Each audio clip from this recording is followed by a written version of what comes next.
మీరు ఎలాంటి బిజినెస్ చేస్తున్నా ఏఐ టూల్స్ ద్వారా మీ బిజినెస్ ని డబుల్ చేసుకోవచ్చు. జస్ట్ 49 రూపీస్కే ఏఐ టూల్. నమస్తే, వెల్కమ్ టు సుమన్ టీవీ. ప్రస్తుతం మనతో పాటు ఉన్నారు ఆ mother, entrepreneur, gynaecologist, philanthropist and author doctor Shilpi Reddy గారు. మేడంతో మాట్లాడదాం. నమస్తే మ్యామ్. నమస్కారం మ్యామ్, మెనోపాజ్ ని పోస్ట్ పోన్ చేసుకోవచ్చా మేడం? ఇప్పుడు ఉమెన్ ఎంపవర్మెంట్ గురించి మనం మాట్లాడుతున్నాం కాబట్టి ఆడవాళ్ళు వాళ్ళ ఆరోగ్యం కాపాడుకోవాలి.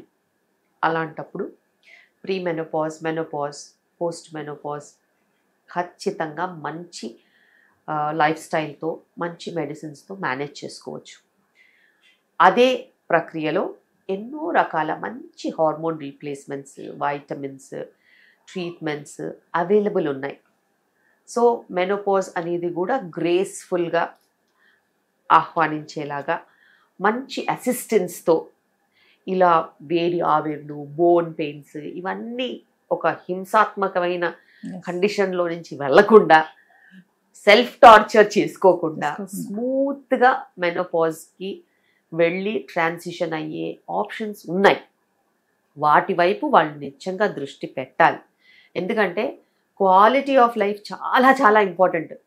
ఏం లాభం ఎన్నేళ్ళు బతికేసేసి అందరి మీద అరుస్తూ, కేకలు పెడుతూ, మానసికంగా బాధపడుతూ, ఆ హార్మోన్ ఇంబ్యాలెన్స్తో చాలా రిలేషన్షిప్స్ చెడగొట్టుకుంటూ, పిల్లలతో గొడవ పడుతూ, వచ్చే వాళ్ళతో వీళ్ళతో తిట్లు తింటుకుంటూ, ఎందుకు? అంత అవసరం లేదు. బేసిక్గా మీ హార్మోన్స్ ఒడిదొడుకులు ఉన్నప్పుడు మంచి డయట్, పీస్ఫుల్ స్లీప్, అదేవిధంగా మీరు రీప్లేస్మెంట్స్ తీసుకున్నట్టు, అది మల్టీవైటమిన్ అయినా అవ్వచ్చు, కాల్షియం ఉండొచ్చు, బి కాంప్లెక్స్ ఉండొచ్చు, ఐసోఫ్లేవన్స్ ఉండొచ్చు, లేకపోతే హార్మోన్స్ ఉండొచ్చు, అది మీ డాక్టర్ డిసైడ్ చేస్తారు. But proper care during menopause is definitely needed for smoother life. ఇప్పుడు ఒక క్వశ్చన్ చెప్పండి. ఇప్పుడు మీరు మెనోపాజ్ చాలా కోపము, చిరాకు ఇవన్నీ వస్తాయంటారు కదా, హస్బెండ్స్కి ఇవన్నీ తెలుస్తాయి కదా మేడం, వాళ్ళు ఎందుకు అర్థం చేసుకోరు మరి? ఏమో menopause because they are men. Because వాళ్ళకి ఏంటంటే ఒక ఫేజ్ ఆఫ్ లైఫ్లో they will become too busy, because 40s for them is the highest phase where they are very busy in their career. yes, ఆ పీక్ కెరియర్లో అటు work attention ఉంటుంది, and kids అన్నీ చాలా హై డిమాండ్ రోల్స్లో ఉంటారు. So financially కూడా చాలా peak రిక్వైర్మెంట్స్లో ఉంటారు. So they have to work tremendously. Same time వాళ్ళ కాలేజ్ ఫీజెస్ అనో ఇవనో అవనో అన్నీ ఉంటాయి. వాటిని కంబ్యాట్ చేయడానికి వాళ్ళు కెరియర్ మీద ఫోకస్ చేసినప్పుడు టైం అందరికీ 24 గంటలే ఉంటుంది. సో అలాంటప్పుడు మనము ఫోకస్ వైఫ్ మీద లేదు అని తనకు అనిపించినప్పుడు ఇంకా ఎక్కువగా హార్మోనల్ ఇంబ్యాలెన్సెస్ రిఫ్లెక్ట్ అవుతాయి. అలా అని వాళ్ళు ఇంటి పట్టునే ఉండి వైఫ్ని చూసుకుంటే అటు కెరియర్ పోతుంది. అండ్ ఇప్పుడున్న పరిస్థితుల్లో ఎన్ని గంటలు పని చేసినా కానీ ఇంకా పని చేసుకునే ఆర్గనైజేషన్స్ ఉన్నాయి తప్పితే your wife is at home, please go and look after your family అని ఎవరైనా చెప్తారా? లేదు. ఆ మాట అనేది పాపానికి కూడా ఎవరు చెప్పరు. సో అలాంటప్పుడు ఇలా స్ట్రగుల్ అయ్యే మెన్కి వాళ్ళు ఎంత టైము స్పెండ్ చేయాలో తెలియక, అది కన్సిస్టెంట్గా ఇవ్వలేక, ఈరోజు ఇస్తారు రేపు ఇస్తారు మళ్ళీ ఎల్లుండి కూడా అలాగే ఇవ్వాలంటే కుదరదు కదా. సో కెరియర్లో పడి, అండ్ వాళ్ళకి ఆ సెన్సిటివ్నెస్ ఉన్నప్పటికీను వీళ్ళ రెస్పాన్స్ డిఫరెంట్గా ఉంటుంది డిఫరెంట్ టైంలో, because of hormonal imbalance. And time తక్కువ ఉండడంతో కమ్యూనికేషన్ కూడా ఉండదు. కమ్యూనికేషన్ లేనప్పుడు ఆబ్వియస్లీ నేను ఇలా ఫీల్ అవుతున్నానని తను చెప్పనప్పుడు, చాలామంది చెప్పరు, చాలామంది చెప్పకుండా ఆ కాన్సిక్వెన్స్ని ఫేస్ చేస్తూ ఉంటారు. ఆ కాన్సిక్వెన్స్ని ఫేస్ చేయడం కంటే కమ్యూనికేషన్ చేసి నాకు ఇలా అనిపిస్తుంది, వాట్ ఈస్ ద సొల్యూషన్, కూర్చొని మాట్లాడుకుంటే చాలా మట్టుకు సాల్వ్ అవుతుంది. మెనోపాజ్ని లేట్ చేయడం వల్ల కలిగే బెనిఫిట్స్ ఏమైనా ఉంటాయా? ఖచ్చితంగా. మెనోపాజ్ లేట్గా చేయడం మూలాన బెనిఫిట్స్ ఉంటాయి, ప్లస్ డిసడ్వాంటేజెస్ కూడా ఉంటాయి. బెనిఫిట్స్ అంటే మీ క్వాలిటీ ఆఫ్ లైఫ్, మీ skin, hair, bone, cardiac function, ఇవన్నీ కూడా, మెటబాలిజము, మీ చలాకీతనం, ఇవన్నీ కూడా దాని మీద డిపెండెంట్ ఉంటాయి, హార్మోన్స్ మీద.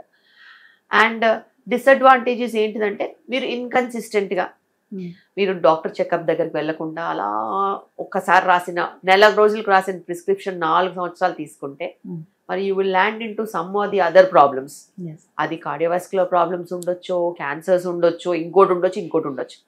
సో ఏదైనా కూడా మీరు డాక్టర్ దగ్గరికి రెగ్యులర్గా వెళ్తే they will be in charge of your health, whether it is your physical health, mental health, emotional health అన్నిటినీ కాపాడుకునేలాగా ఒక మంచి డాక్టర్ని చూసుకోవాలి. చాలా మంది పీరియడ్స్ని కూడా పోస్ట్పోన్ చేస్తూ ఉంటారు వివిధ టాబ్లెట్స్ వాడుతూ, అంటే పెళ్లి కోసమనో దేనికోసమనో ఒక ఫంక్షన్ ఉందనో.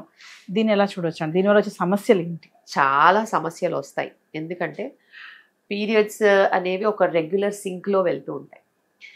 ఎప్పుడైనా పీరియడ్ని డిస్టర్బ్ చేయాలి అని మీకు ఏదైనా ఐడియా వస్తే పీరియడ్ అయినప్పటి నుంచి మీరు కాంట్రసెప్టివ్ పిల్ అంటాం, పిల్ వేసుకోవచ్చు. పిల్లు 21 days వేసుకోవచ్చు, 30 days వేసుకోవచ్చు, 40 days వేసుకోవచ్చు.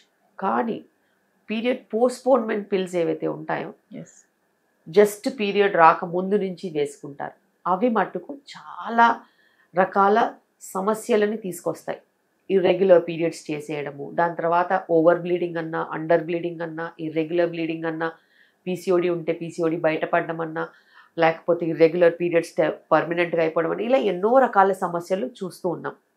ఎప్పుడైనా కానీ సోషల్ రీజన్స్ ఎన్నున్నా కూడా హెల్త్ ఈజ్ ఇంపార్టెంట్, ఆ స్టాండ్ తీసుకోవాలి. చిన్న చిన్న పండగలకు, పబ్బాలకు, అట్లాంటి పిచ్చి పిచ్చి రీజన్స్కి మీరు పోస్ట్పోన్మెంట్ పిల్స్ వేసుకుంటే high dose of hormones and irregular periods అయిపోతే మళ్ళీ సెట్ చేయడానికి చాలా టైం పడుతుంది. ఇది తెలియక పక్కింటి వాళ్ళు చెప్పారనో, వాళ్ళు చెప్పారనో, వీళ్ళు చెప్పారనో ఏది పడితే అది వేసేసుకుంటారు ఇండియాలో. ఆ రోజు పని జరిగితే చాలు, కానీ ఆ రోజు పని జరిగిన తర్వాత ఉండే ప్రమాదాలకి డాక్టరే కావాలి. ఫ్యూచర్లో ప్రెగ్నెన్సీ ప్రాబ్లం కూడా వస్తుంది. చాలా మందికి రెగ్యులర్ పీరియడ్స్ అయిపోయిన తర్వాత కన్సెప్షన్స్లో డిఫికల్టీస్ కూడా వచ్చిన రోజులు ఉన్నాయి, 10 kilos పెరిగిన రోజులు కూడా ఉన్నాయి. సో తెలీదు. సో హార్మోన్స్ ఎంత అంటే పద్ధతిగా ఉన్నాయనుకో దే విల్ గో స్ట్రైట్, పద్ధతిగా లేమనుకో కొంచెం బ్యాలెన్స్ తప్పిందా మనం కళ్ళు మూసి తెరిసేలోపు 3 నెలలకి 10 kilos పెరిగిపోతారు. సో ఆ 10 kilosతో వచ్చే ప్రాబ్లమ్స్ మళ్ళీ యాడ్ అవుతాయి. కానీ 10 kilos తగ్గాలి హెల్దీ వే అంటే కొన్ని నెలలు పడుతుంది. మన పీరియడ్స్ చాలా మందికి కట్స్ పీసెస్ లాగా వస్తాయి కదా, ఎందుకు వస్తాయంటే మేడం అవి దేని వల్ల ప్రాబ్లం? ఓవర్ బ్లీడింగ్ అయినప్పుడు, లేకపోతే ఎండోమెట్రియల్ టిష్యూస్ కనుక షెడ్ అవుతున్నప్పుడు అలా పీసెస్ లాగా పడతాయి.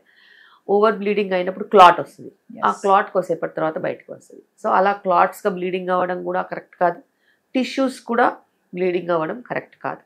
That has to be checked and professional help తీసుకో. యంగ్ ఏజ్లో ఉన్న పిల్లలకి అట్లా పడుతున్నాయంటే అది ప్రాబ్లమే అంటారా? కొంచెం ఓవర్ బ్లీడింగ్ అని అర్థం, ఈస్ట్రోజన్ ప్రొజెస్ట్రాన్ ఇంబ్యాలెన్స్ ఉందని అర్థం. వేరే ఇంకేదైనా ప్రాబ్లమ్స్ ఉన్నాయా, స్థూలకాయం ఉందా, పీసీఓడి ఉందా చెక్ చేసుకోవాలి. Thank you ma'am.